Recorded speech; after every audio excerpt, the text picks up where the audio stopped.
Hello, this is Motasim from ThinkTax.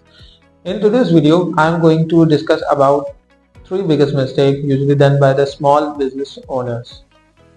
Number one, use of separate business account.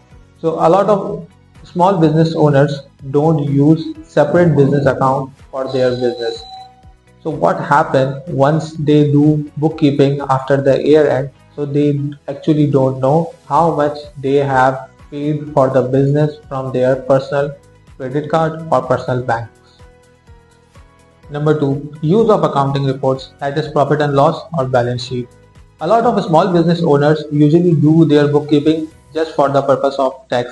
They don't even realize that how it is important to review their books on every week, every month or every quarter. Number three, correct calculation of cost of goods sold or services. So if you are selling your product or services, you need to understand what are the components of your product or services and what are your margin. If you think this video is really helpful for you, please like and subscribe our channel.